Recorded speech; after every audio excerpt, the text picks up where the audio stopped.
bom dia, boa tarde, boa noite. É um prazer estar aqui hoje conversando com vocês. Na verdade, eu gostaria de agradecer muito ao Miguel e à Ana pelo convite, de poder compartilhar e participar desse debate, compartilhar o que eu sei, e contribuir com esse debate. Me introduzindo melhor, então eu me chamo Daniel Paes, eu sou arquiteto formado pela UFMG em 2010. Também me formei em desenho industrial, design de produtos, né, pela UENG. Também, e assim que eu me formei pela UFMG, eu fundei com mais um colega e uma equipe de estudantes de arquitetura, a gente fundou um escritório de arquitetura em Belo Horizonte. E lá eu trabalhei por 3, 4 anos, até que eu resolvi fazer um mestrado. Eu queria aprender mais sobre a construção, eu queria aprender sobre gestão de projetos, na verdade. E aí eu fui fazer um mestrado na UFMG, na Escola de Engenharia Civil. Lá ainda tem inclusive um ótimo programa de mestrado em construção civil. E lá eu aprendi muito sobre os processos de projeto, né?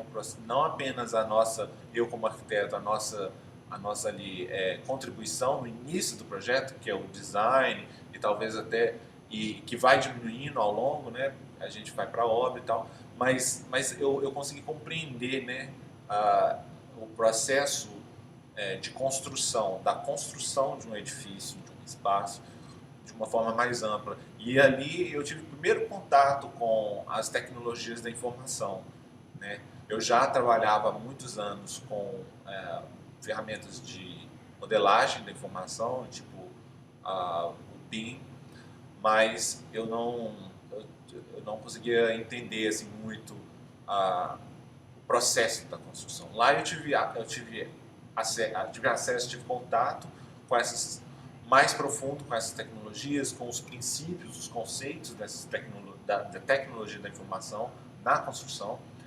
E lá eu conheci a realidade virtual, né? A escola de arquitetura UFMG já tinha um sistema, não sei, deve ter ainda um sistema de realidade virtual muito legal, chamado iVit, onde eu fiz a minha dissertação, que eu usei na dissertação de mestrado, né? E desde então não parei de estudar esse assunto. Tem 5 anos agora, fazem 5 anos que eu estudo esse tema, e é um tema que eu sou apaixonado, principalmente quando a gente começa a falar sobre os princípios, a base, o fundamento da tecnologia, que aí vai para uma área bem legal, assim, de psicologia cognitiva, de neurociência, sabe, de percepção. Eu acho bem bacana essa área, assim. Então é isso. Então, assim, eu vim para os Estados Unidos depois que eu me formei do mestrado. Assim que eu me formei, na verdade, eu me formei em junho, em agosto eu estava aqui.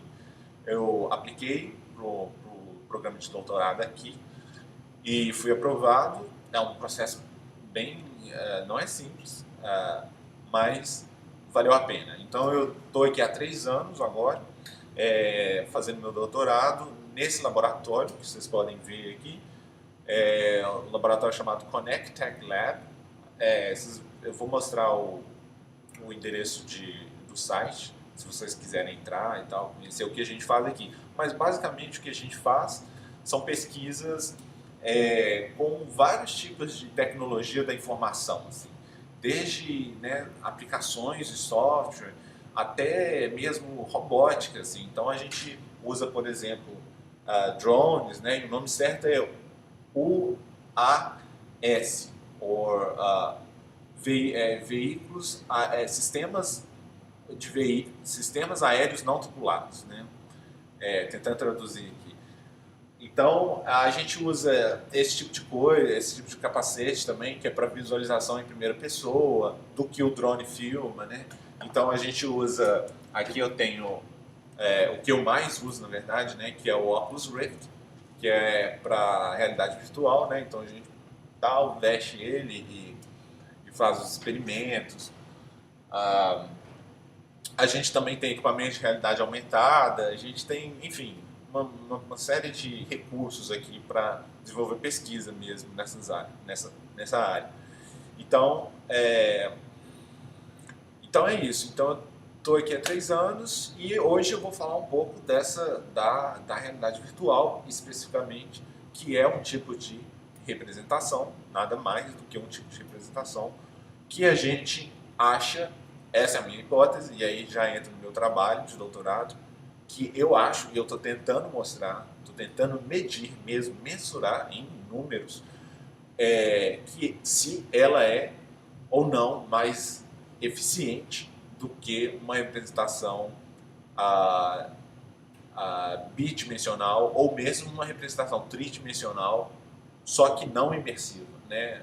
Que é o SketchUp, ou SketchUp, ou o Revit, né? O modelo do Revit no monitor convencional, né? Então é isso.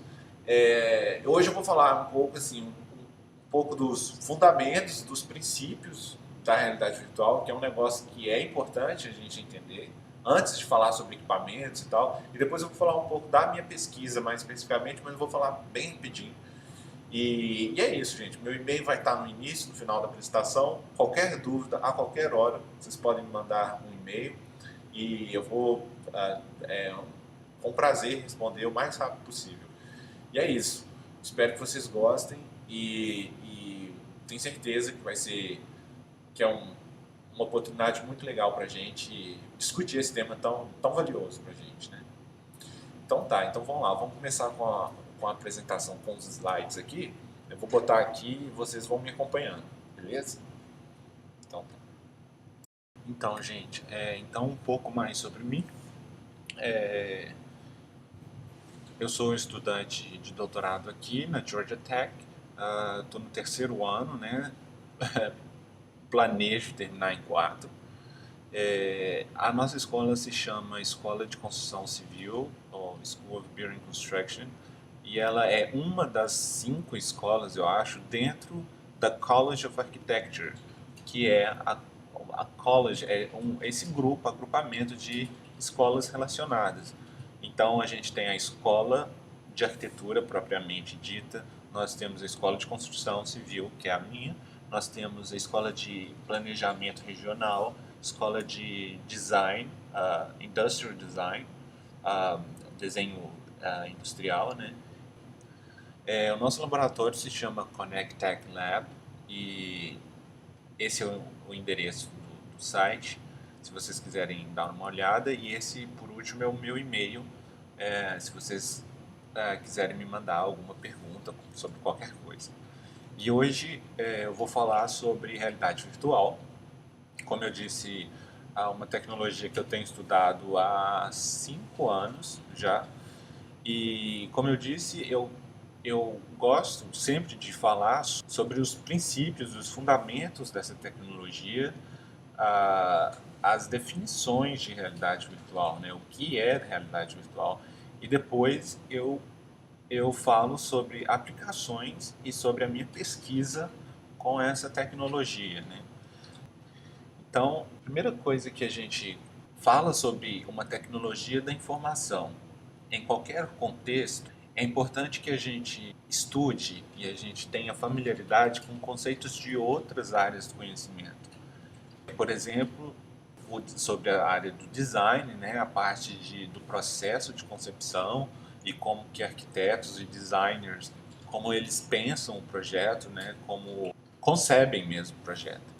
E isso está muito atrelado aos conceitos da área da psicologia cognitiva. Então a gente vai falar sobre cognição, sobre percepção da imagem, sobre processamento de dados pelo nosso cérebro, né? Como o nosso cérebro funciona e reconhece imagens externas, que é, na verdade, uma forma de computação, né? Então, o conceito de computação ele está muito atrelado ao processamento de dados. Se ele acontece através de uma calculadora ou se ele acontece no meu cérebro, ambos são computação. independe de onde essa computação acontece.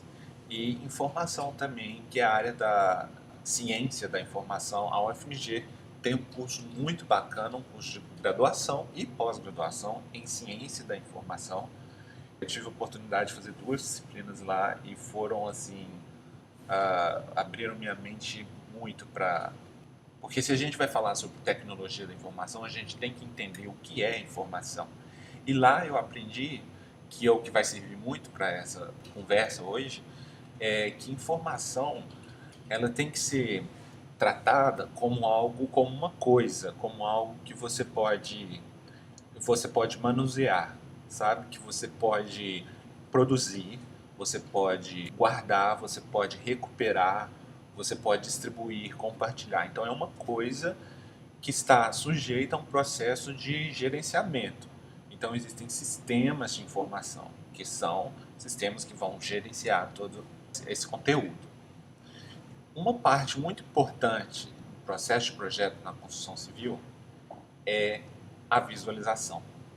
Então, como vocês podem ver nesse gráfico, nós temos várias fases no processo de projeto, desde do design conceitual, né, até o design detalhado, análise, documentação, fabricação, até a demolição ou a renovação daquele edifício.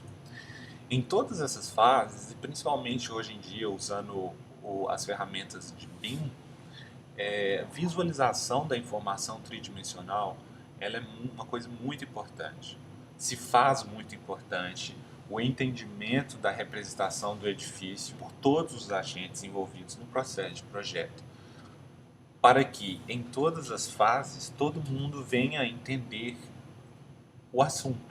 Então, assim, desde o design conceitual, das fases iniciais do design, do pré-design, né, até do planejamento, se alguma representação 3D está sendo usada, é importante que todo mundo entenda essa representação. Então, assim, a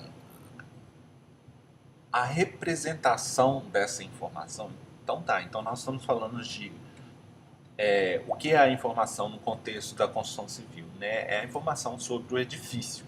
Essa informação sobre o edifício, ela acontece de diversas formas, né? Inclusive gráfica, tridimensional. Mas hoje com os modelos de BIM a gente tem a representação, ela é multidimensional.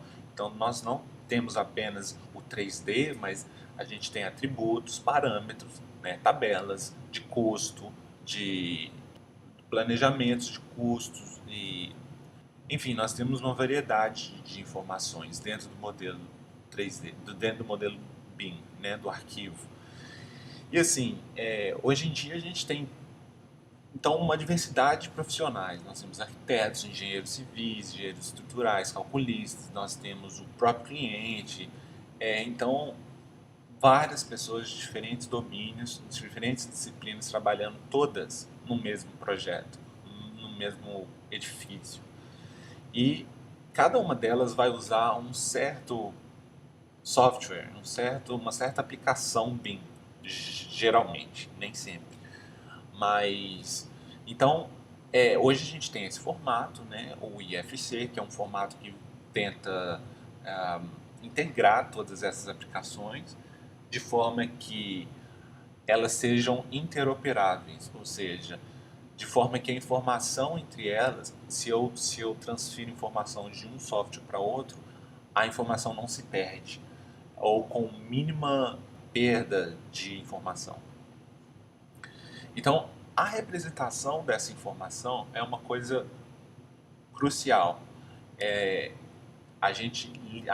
Nós arquitetos somos profissionais da informação, na verdade, porque a gente lida com a transformação dessa informação sobre o edifício pelo processo de projeto, desde da informação saindo de nossas mentes, de nosso processo criativo, para ir para o papel, ir para uma representação externa e a gente poder comunicar nossas ideias.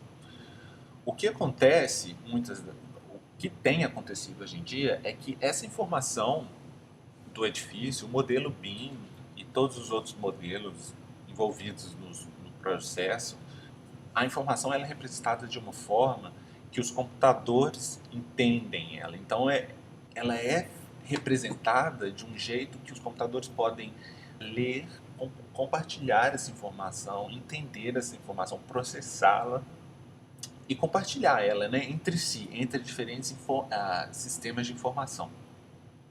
O que acontece é que nesse processo a gente desconsidera o real usuário da informação na construção civil, que são os humanos. No final das contas, essa informação ela tem que ser compreendida por gente, por pessoas. Essa informação, ela não tem se dado muita atenção na representação dessa informação para que as pessoas entendam ela. Então, não é verdade que um desenho 2D técnico de um edifício vai ser entendido pelo cliente ou por um outro profissional da construção, pelo mestre de obras, pelo pedreiro ou mesmo por outras disciplinas de engenharia. Isso não acontece, não é verdade. No entanto, a gente acredita que representações tridimensionais e imersivas de realidade virtual, que a gente vai começar a falar agora, são melhores opções nesse sentido, que elas contribuem para um melhor entendimento daquele modelo, para um melhor entendimento da informação da construção. Então, quando a gente fala tanto de realidade virtual como de realidade aumentada, que é uma tecnologia irmã da realidade virtual, a gente tem três aspectos principais, que são a simulação em si, que é o conteúdo mesmo, né, aquela animação, modelo, né, modelo 3D. A gente tem o conjunto de software, de aplicações e de hardware, que são as ferramentas através das quais esse conteúdo, esse modelo pode ser compartilhado, pode ser apresentado, com o qual o usuário pode interagir. Então, esse conjunto de aplicação e equipamentos, né, que permite o usuário interagir com essa informação do edifício.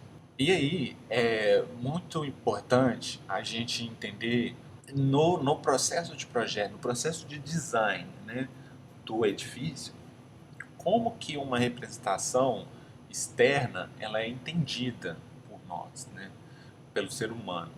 Então, o que acontece quando a gente tenta ler uma nova imagem, a gente chama de representações externas. Quando a gente tenta entendê-las, o que acontece é que os nossos sentidos, mas, né, principalmente a visão, captam esses estímulos visuais e a nossa percepção, nosso processo de percepção dessa imagem vai fazer essa coleta, essa análise daqueles estímulos. Esses estímulos serão adicionados, serão ainda influenciados por estímulos internos, que são minhas emoções, meu background, né? Referências, bagagens que eu trago comigo. E aí nesse processo a gente tenta o quê? Atribuir um sentido àquela imagem que eu vejo. E a gente tenta colocar ela, classificar essa imagem dentro ou sob as coisas que a gente conhece já. Então, esse é um esforço de reconhecimento da imagem. A partir daí acontece o processo. Na verdade, o processo de cognição e de percepção, eles são misturados aqui. Eu separei em três diferentes partes aqui, mas eles são um mesmo processo, eles acontecem simultaneamente. Então, o processo de cognição seria assim, as fases finais desse processamento de informação e a síntese daquele estímulo, né, daquela imagem. E aí sim se dá o reconhecimento do objeto. E no final desse processo todo, o que eu tenho é, na verdade, uma representação mental desse objeto. Bom, e aí, quando a gente fala sobre realidade virtual, nós vamos começar a falar agora, na verdade. Todo mundo fala assim, mas quão real é essa realidade?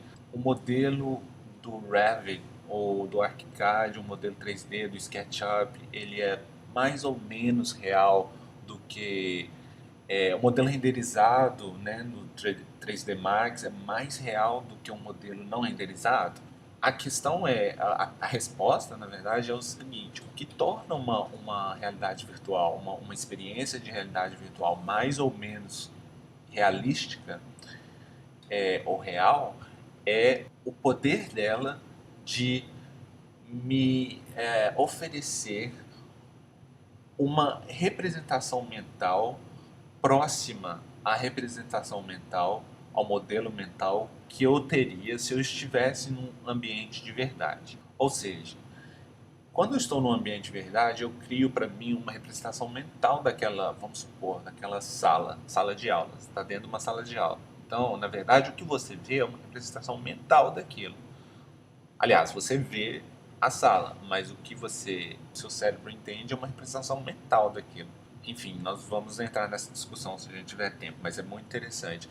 Então, assim, se aquela experiência de realidade virtual, ela te oferece a possibilidade de criar um modelo mental que é bem parecido com o modelo mental que você cria quando você está na realidade, no mundo real, então essa tecnologia ou essa forma de representação, aquela representação, ela é realística.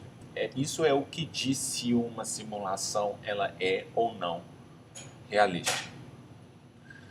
Então, gente, esse modelo mental ele é muito importante para o que a gente chama de senso de presença, ou sensação de presença, que é exatamente o que define realidade virtual.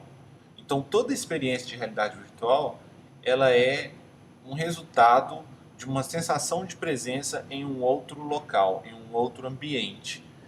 E essa sensação de presença, tem alguns autores que falam que realidade virtual é essa sensação de presença mediada por uma tecnologia de comunicação, por exemplo, um telefone. Então, se eu faço uma ligação para alguém, se eu fechar meus olhos e tal, assim, talvez em algum nível eu me sinta presente naquele local onde a pessoa com a qual eu falo está. Outros autores, tem um outro pessoal assim que fala, pessoal da filosofia e tal, que vai falar que não necessariamente precisa de um equipamento, assim. Pode ser um sonho, por exemplo, assim. Então, quando você está sonhando, você sente em alguma medida naquele local lá e tal, na experiência. Você consegue até assim se lembrar, se eu te perguntar sobre o seu sonho, você vai me dar detalhes, assim. Então, realmente, assim, né? O que é estar presente ou não? Então essa é uma outra discussão interessante também. Mas aqui pra gente, vamos chamar de realidade virtual, é uma experiência de presença mediada por uma tecnologia de comunicação. Essa sensação de presença, ela é função daquele modelo mental que a gente criou ao visualizar o modelo 3D, tá? E ela também é função das suas habilidades sensoriais, né? Porque eu estou visualizando o modelo 3D, então a minha visão, principalmente, tem um peso muito grande nesse processo, assim. Então, minhas habilidades sensoriais, minhas habilidades espaciais, que a gente fala, que a gente inclusive pode medir isso, que é assim, a sua habilidade de reconhecer objetos tridimensionais, de reconhecer espaços tridimensionais, né? De entender senso de direção, essas coisas.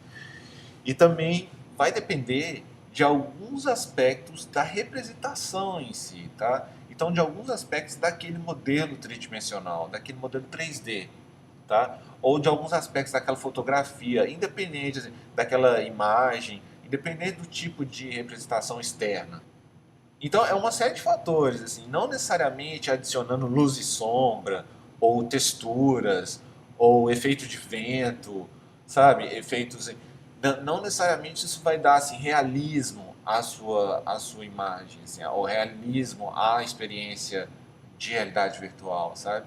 Tem outros fatores que, na verdade, a gente não sabe exatamente, mas é um conjunto desses.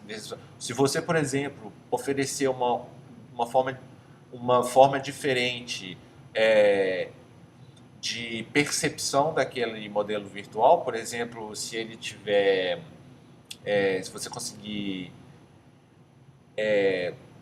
eles usam, eu não sei se você já viu, assim, você jogar no YouTube, você consegue ver assim, usar esteiras, são esteiras mesmo, tipo esteira de academia, assim, você em cima daquilo, você vai caminhando em cima daquilo, você vai caminhando dentro do modelo, né, dentro do modelo do SketchUp ou qualquer um assim, você caminha, então quando o seu corpo, quando você sente, você está andando, de verdade andando, ali você cria uma conexão mais forte com aquele, vamos dizer assim, você cria uma conexão mais forte, portanto, um modelo mental mais bem definido, mais preciso daquele espaço, portanto, você vai se sentir mais presente, tá? Então, às vezes nem é um modelo renderizado, mas só pelo fato de você poder andar ali, já te dá uma sensação de presença maior. Então, não é tão simples. E uma coisa interessante ainda, que eu gosto de falar sobre, é que assim, é bom a gente entender que tudo que a gente vê, aliás, tudo que a gente acha que a gente sabe, tudo que a gente enxerga ou interage com, nada mais é do que um modelo mental, né? Então, assim, e a gente nunca vai conhecer a realidade absoluta. Isso é interessante, é uma viagem, assim, né? Por isso que eles falam, por isso que eu botei essa imagem do Matrix aqui. Porque é o seguinte, a nossa realidade física, real, essa realidade, esse mundo aqui, ele é, em uma certa medida, virtual. Porque a gente nunca vai conseguir saber se essa parede é realmente branca, entendeu? Se essa poltrona é realmente vermelha, tal, na verdade os meus sentidos, os meus olhos que conseguem captar uma certa frequência de luz me dizem que isso aqui é vermelho, que essa poltrona é vermelha, mas a gente não vai saber, né? Então tudo na verdade meio virtual. Isso, eu gosto dessa discussão, é interessante. À medida que a gente foi conhecendo o que nos faz poder sentir presentes em um outro lugar, portanto, o que nos transporta para novos mundos e tal. Ou seja, né, em resumo, isso que eu acabei de falar, a nossa habilidade espacial, nossas habilidades sensoriais e alguns aspectos da representação em si, a gente foi criando ao longo do tempo esses equipamentos malucos aí de tentar levar a gente a outros mundos, né, virtuais também. Muita coisa surgiu no século passado, assim, no século XX, e muita coisa bem bizarra, assim. Mas o que a gente tem hoje em dia são o que a gente, mais recentemente, né? Hoje em dia a gente tem até uma coisa ainda melhor, mas o que a gente teve até, e muita gente ainda usa eles, são esses ambientes de imersão. E eles são, basicamente, como vocês podem ver, salas, né, cúbicas, né, em formatos de quadrados, pode ser retangular, também tem até no formato cilíndrico. São salas assim com essas paredes onde sobre as quais se projeta imagens tridimensionais, né, imagens tridimensionais estereoscópicas. Então, portanto, você consegue perceber. Imagem estereoscópica é aquela que você consegue perceber profundidade, né? Num único frame, você consegue perceber o que está atrás, o que está na frente, sabe? Usando o recurso da nossa visão, que é binocular, né? Então, tá vendo? Isso é outro aspecto da própria representação que tem um papel importante na sensação de presença e na criação desse modelo mental, né? Não necessariamente luz e sombra, mas estereoscopia, né? É um aspecto, é uma palavra difícil aí, mas é um aspecto bem importante. Bom, mais recentemente, na verdade, nos últimos 4 anos, né, a Oculus, essa empresa chamada Oculus, lançou o Oculus Rift. Rift é um modelo de HMD, que significa Head Mounted Display, né, que é nada mais do que um display montado na cabeça. Então, e é um display estereoscópico também. Então você vê profundidade, você tem a sensação de profundidade, você sabe se o objeto está mais próximo de você, mais longe, sabe? E você move a cabeça para os lados e a imagem e o modelo entende que você está movendo a cabeça para os lados assim. A imagem é como se você estivesse mesmo dentro. Se vocês tiverem a oportunidade, experimentem, assim, que é muito legal. Você pode olhar para cima, para baixo, você está ali dentro da simulação mesmo. E assim, aqueles anteriores, ambientes de dimensão, custavam assim $1 milhão, né? Eles eram caríssimos. E agora com a popularização desses Oculus Rift, tem um que chama HTC Vive também, muito, muito comercializado. Tem o Google Cardboard, né, que você pode usar com o seu telefone Samsung, né?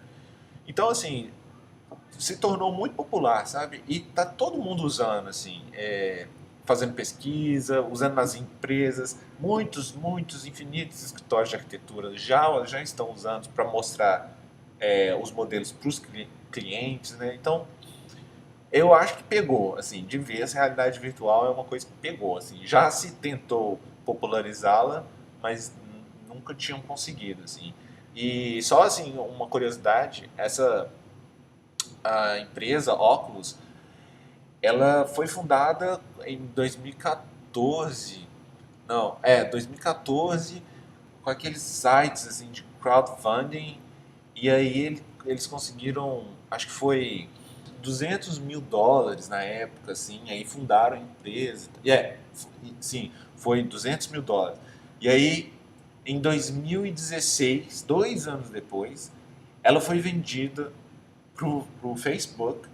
O Facebook comprou a Oculus Rift por $2 bilhões, né? Então, assim, de 200 mil para 2 bilhões, 1000%, né, de lucro. Então é muita coisa, é um assunto que tá borbulhando, assim, todo mundo tá muito empolgado com isso. Bom, o que acontece é que tá todo mundo usando isso e a maior parte das aplicações, assim, do destino, né, da realidade virtual, desses óculos e tal, eles não têm muito critério assim para usar esses equipamentos. Na verdade, assim, a gente ainda não sabe o valor e a eficiência ou a eficácia dessa tecnologia na construção civil.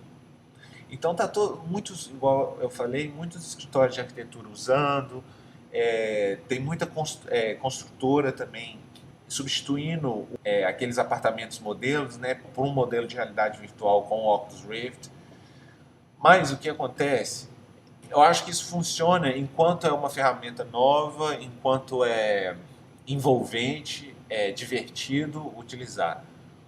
Mas a gente não sabe quão mais eficiente, a gente nunca mediu, a gente nunca verificou de verdade quão mais eficiente ela é, por exemplo, para o processo de design. Esse clipe está aí porque é um exemplo de uma tecnologia que foi desenvolvida, que era supostamente para ter sido uma revolução, né? Ele era um assistente virtual, assim. Eu não sei se vocês pegaram essa época, mas você abria o Microsoft Word e ele aparecia, assim, né? Tipo um pop-up, assim, aparecia na sua tela e falava assim: "Oi, posso te ajudar?" E todo mundo fechava ele porque ele era muito chato, assim, ninguém gostava dele. Então não pegou, né? Esse assistente virtual não pegou, não tinha valor. O que a gente precisa é descobrir o valor da realidade virtual mesmo pra gente. A gente tem que medir os benefícios, a gente tem que investigar. E é aí que a minha pesquisa entra. O que eu estou fazendo, e aí nessa parte agora eu vou tentar falar mais rápido, gente, que é só coisa da minha pesquisa e tal, mas que é só para enriquecer esse assunto de realidade virtual. O que a gente faz aqui, o que eu faço aqui é medir a diferença, portanto, descobrir a eficiência ou os benefícios da realidade virtual imersiva, que é o Oculus Rift, comparado com a eficiência também usando o BIM, o modelo BIM, né? Porque assim, usar um modelo BIM também é eficiente até certo ponto. Então, se eu usar uma realidade virtual imersiva, é, vai ser melhor ou não? Ou não faz muita diferença? A minha pergunta é, vai ser melhor né, em termos de percepção espacial? É uma palavra-chave da minha pesquisa. Então vai ser o Oculus Rift, a realidade virtual imersiva, oferece ao usuário uma percepção espacial do modelo 3D melhor do que o modelo BIM? Lá, tipo, usando o modelo BIM pelo monitor do seu computador, assim, um monitor convencional, ou usando a realidade, qual que é melhor em termos de percepção espacial? E tem jeito da gente medir isso de verdade. E aí, a primeira fase é caracterizar o usuário, né? A gente usa um formulário que a gente pode realmente medir, mensurar a habilidade espacial do usuário, né? Então, aí a gente vai ter um conjunto de dados a respeito dessa nossa amostra. Né? Aqui no caso, por exemplo, esse teste é interessante, né? Muita gente não tem dificuldade, né? Então, assim, para determinado usuário com essas habilidades espaciais, a realidade virtual ajuda? Para esses outros usuários com outras habilidades espaciais, a realidade virtual ajuda ou não? Então, é esse tipo de pergunta que a gente quer responder. E aí é importante, ainda na parte de caracterização do usuário, na verdade, não nessa parte, mas ainda a respeito das limitações perceptivas, né, das limitações de percepção do usuário, é importante que a gente meça. Primeira coisa é medir a percepção espacial dele no ambiente real, no ambiente físico, que a partir aquela percepção é a realidade pro participante. Aquilo é a realidade, como a gente discutiu atrás. Você vai ter uma realidade, eu vou um modelo mental, eu vou ter outro que vai ser um pouco diferente. Então, a gente não está preocupado se o participante no ambiente real acerta. Por exemplo, se eu perguntasse qual que é a altura desse pé direito, pé direito, ele falar assim, eu não estou preocupado se ele vai acertar exatamente, mas eu quero saber qual é a medida que ele vai falar no ambiente real. E aí que está o negócio. Eu quero saber se essa medida vai ser. Se eu comparar a medida que ele falar quando ele estiver vendo o SketchUp só, por exemplo, a primeira figura no canto esquerdo superior. Eu vou comparar, eu vou fazer a mesma pergunta lá, ele visualizando o SketchUp. E aí eu comparo essa medida que ele fala lá com a medida que ele falou no ambiente real, no ambiente físico.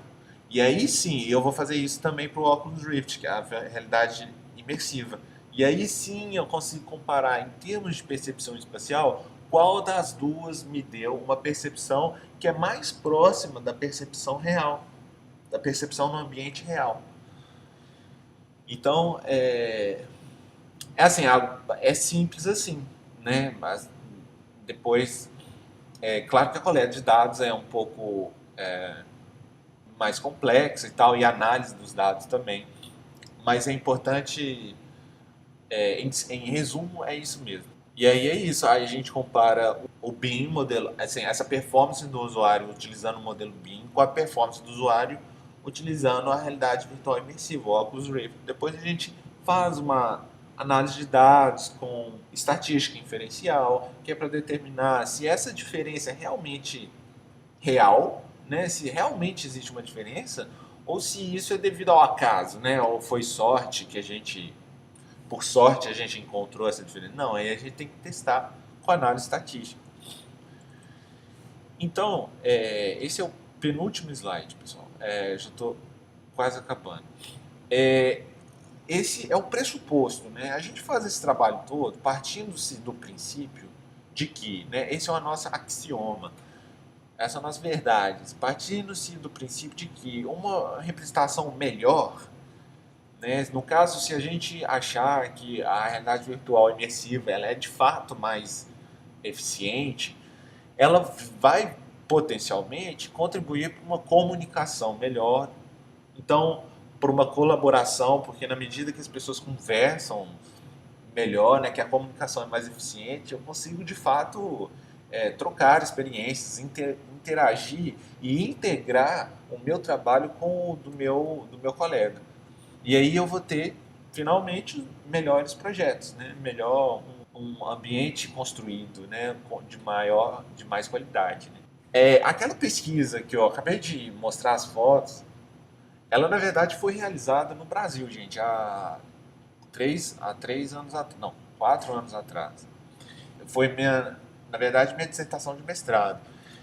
E aí eu trouxe ela para cá, na verdade eu estou continuando essa pesquisa assim, na mesma área praticamente assim, mudando um pouquinho os métodos e tal, porque né, toda pesquisa tem limitações. Mas eu consegui publicar ela em dezembro do ano passado numa revista de alto impacto. Assim, para quem está na academia aí no Brasil, para quem está no meio acadêmico, essa revista chamada Automation in Construction, ela é uma revista A1, que é uma revista assim, que é a maior, o topo assim das publicações, da classificação dos periódicos no Brasil. E eu gosto muito de falar, de mencionar isso, porque foi uma pesquisa desenvolvida no Brasil. Ainda que com poucos recursos, a gente tem feito e a gente pode fazer. Claro que com mais recursos seria ainda né, seria ainda melhor, assim, mas é possível fazer pesquisa boa, né, interessante, pesquisa interessante, o meio acadêmico tem interesse. Isso também para mostrar que é um assunto que realmente tá assim, bastante em voga assim, no meio acadêmico. Claro, eu trouxe a pesquisa para cá, esses dados, mas eu fiz análises mais profundas, uma revisão bibliográfica mais caprichada e tal. Bom, gente, então é isso. Essa foi a apresentação sobre realidade virtual. Espero que vocês tenham gostado. É um assunto que eu gosto muito. Se vocês tiverem qualquer dúvida, comentário, sugestão, vocês podem me mandar um e-mail que eu vou tentar responder o mais rápido possível. Eu agradeço muito pela oportunidade de poder debater sobre esse tema com vocês e poder participar desse momento. E é isso. Me mandem um e-mail, aproveitem bastante o congresso. Eu espero que vocês tenham gostado. De novo, muito obrigado ao Miguel, à Ana pela oportunidade. E qualquer coisa a gente está aí. Então, um abraço a todos e até mais.